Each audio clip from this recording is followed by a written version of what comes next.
Brazil ಮೂಲದ ಬೆಟ್ಟವೇರುವ ಪ್ರವಾಸಿ 27ರ ಜೂಲಿಯಾನಾ ಮಾರಿನ್ಸ್ ರವರು ಜೀವಂತ ಜ್ವಾಲಾಮುಖಿಯ ಹೊಗೆಯಲ್ಲಿ ಸಿಲುಕಿ ಜಾರಿ ಬಿದ್ದು ಸಾವಿಗೀಡಾಗಿದ್ದಾರೆ. ಉರಿಯುಗುಳುವ ಬೆಂಕಿ ಬೆಟ್ಟದ ಪಕ್ಕದ ಬೆಟ್ಟವನ್ನ ಏರುತ್ತಾ ಹೋದ ಜೂಲಿಯಾನಾ ಮಾರಿನ್ಸ್ರ ಮೇಲೆ ಬೆಂಕಿ ಬೆಟ್ಟದ ಭಾರಿ ಹೊಗೆ ಮತ್ತು ಶಾಖ ಬಡಿದಿದೆ. ಅದರಿಂದ ಅವರಿಗೆ ಕೂಡಲೇ ತಪ್ಪಿಸಿಕೊಳ್ಳಲು ಆಗಲಿಲ್ಲ. ಪಾರಾಗುವ ಪ್ರಯತ್ನದಲ್ಲಿ ಅವರು ಬೆಟ್ಟದ ಅಂಚುವೊಂದರಿಂದ 490 ಅಡಿ ಆಳದ ಕಮ್ಮರಿಗೆ ಬಿದ್ದಿದ್ದಾರೆ. ಶನಿವಾರ ಈ ದುರ್ಘಟನೆ ನಡೆದಿದೆ.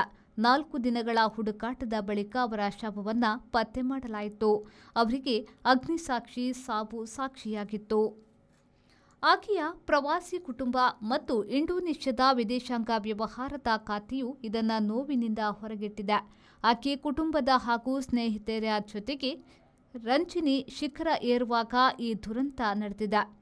ಇಂಡೋನೇಷ್ಯಾದ ಲೊಂಬೋಕ್ ದ್ವೀಪದ ಈ ಜೀವಂತ ಜ್ವಾಲಾಮುಖಿ ಬೆಟ್ಟವು 12,000 ಅಡಿ ಎತ್ತರವಿದೆ. ಲಭ್ಯ ಡ್ರೋನ್ ಚಿತ್ರಣದಂತೆ ಆಕೆ ಬಿದ್ದಾಗ ಜೀವಂತವಿದ್ದು ಸಹಾಯಕ್ಕೆ ಕೂಗಿಕೊಂಡಿದ್ದಾಳೆ. ಆದರೆ ಸೂಕ್ತ ಸಮಯದಲ್ಲಿ ಸ್ಥಳ ಪತ್ತೆ ಇಲ್ಲವೇ ನೆರವು ಸಿಕ್ಕಿರಲಿಲ್ಲ.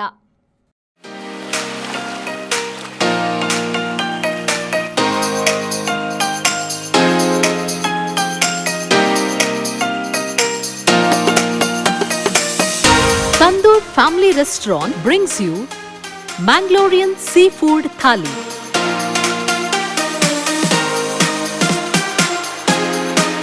More than 12 varieties of items available in Thali.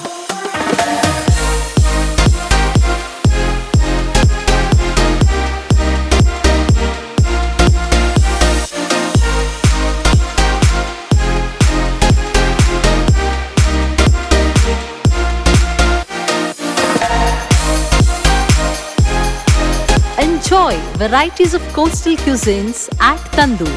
Tandoor Family Restaurant, Pintos Lane, Jail Road, Karungalpadi, Mangalore. Contact 7760 609090.